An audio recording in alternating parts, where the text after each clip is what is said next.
Zillow announced that Tampa, Florida is going to be the hottest market in 2022. I'm going to give you the reasons why, not only from an investor perspective, but also as a Tampa resident. My name is Ariel Herrera with the AnalyticsAriel channel, where we bridge the gap between real estate and technology. If you want to get insights into the real estate market with data-driven facts, then please subscribe to this channel. As well, if you want to hear more things about relevant news topics, then please like this video. All right, let's get started.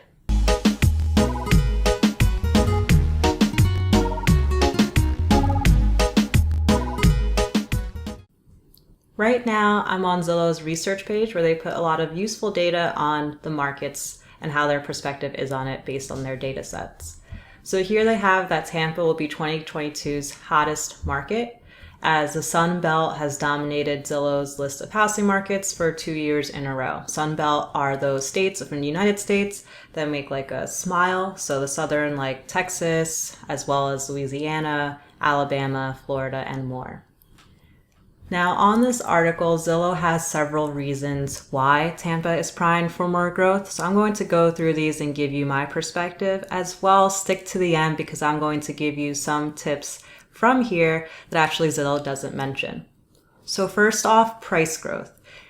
You have seen that Tampa has been in a lot of news as of late for price growth and appreciation. Now, although we don't expect for this appreciation to be consistent year over year, it is a really big explosion that it wouldn't be consistent. It has really grown since COVID especially. So I moved to Tampa, Florida in June of 2022, where I bought a 2018 home. So practically new, 3-bed, 2-bath, gated community, huge backyard inside Lanai, and I paid $271, which I could not have done in New Jersey for the same type of property.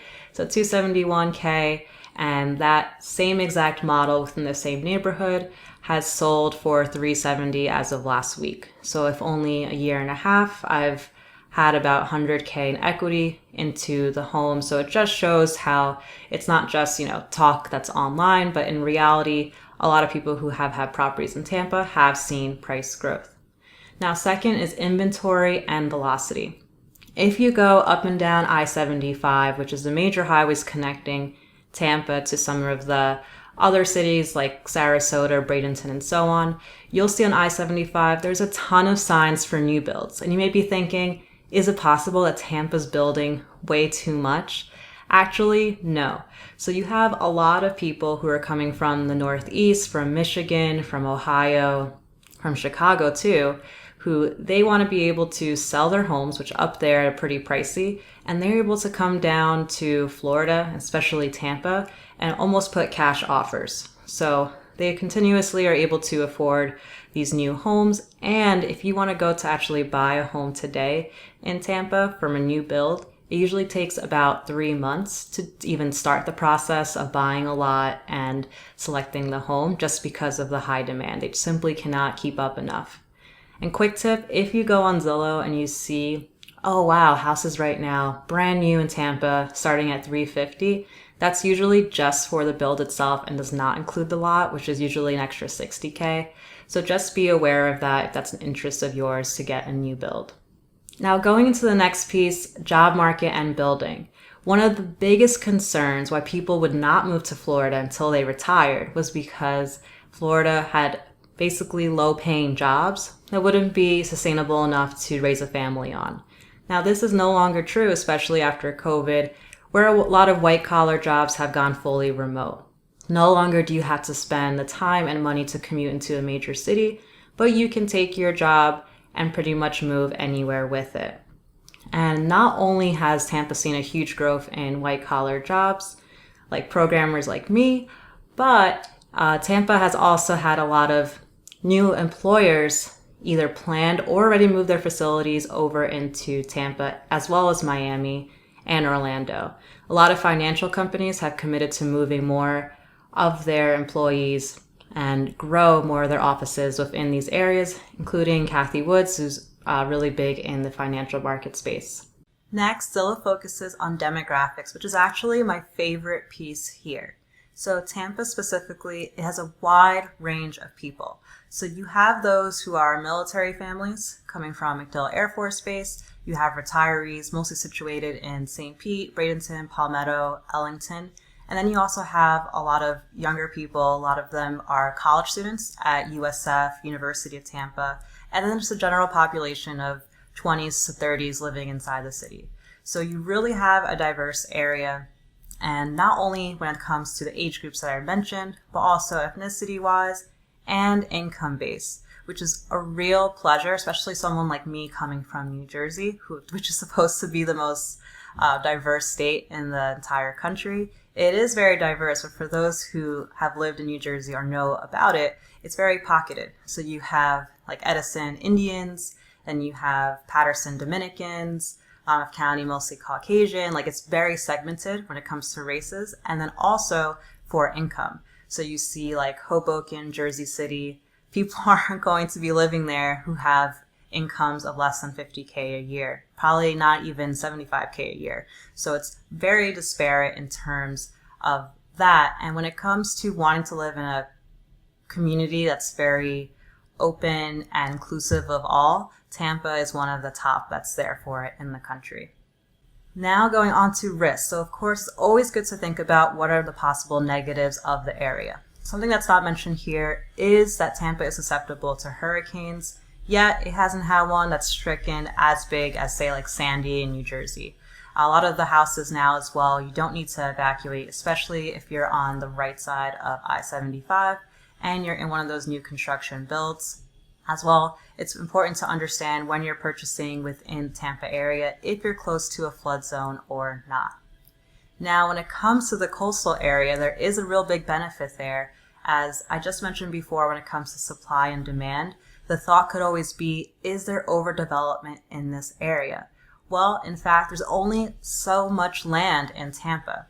So Tampa, the city, is surrounded by a body of water, which is the Hillsborough River. And then on top of that, Tampa has the two main beach areas, which is Clearwater and St. Pete, which you can only build so much in these areas. St. Pete also is having a huge boom, especially in their downtown area, which is really primed going from now till 2027 to have a lot of growth.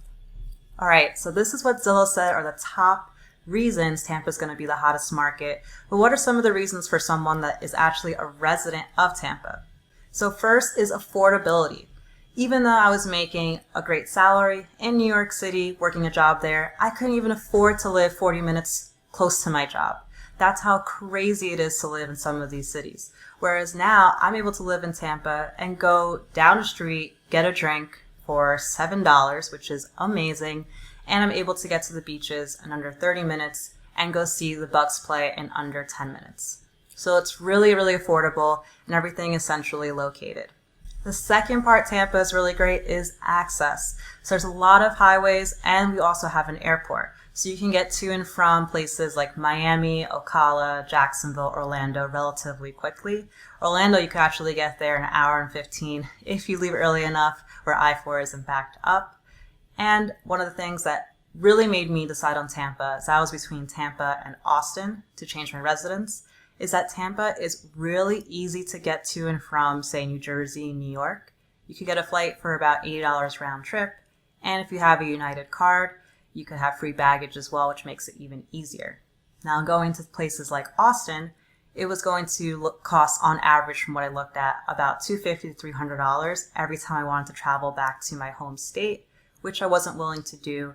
And then when I was looking at states and cities that were really, really cheap, I realized it was going to be even harder to be able to get back to major cities like New York. So take that in mind, whether you're an investor or looking to live in Tampa, to understand how accessible is it going to be to maybe a city or state you'll have to be going back to. Now, one of the number one reasons that Tampa is primed to be the hottest market and is a great area is because you can do so many strategies in it. There is a reason why for decades on end, people would come to retire in Tampa as well as other areas within the Florida region. It's because it has great weather and is the ideal place where someone could relax and live a very fruitful life. So in that case, you have a big surge in short-term rentals where you can get a house and either rent it out on Airbnb Or you could even do rent by the room, since you have a lot of people who want to be snowbirds and maybe just work or just live pleasurably within the winter months here. Then you could also make it a long-term rental, so renting it to a tenant for 8 months or more, maybe even 2 years. And you could have some great tenants like military families, since MacDill Air Force is close by. Those are my reasons why I agree with Zillow that Tampa is not only going to be in the top 10 markets within 2022, but possibly the hottest market of them all. Now, if you have any questions about Tampa, the area, maybe you're looking to buy as well, please feel free to reach out to me, as I'm also an agent and can direct you to other agents if need be. As well, I love talking Tampa as well as different real estate strategies, so please feel free to reach out to me directly on my website. All right, and if you haven't already subscribed, please do. Thanks.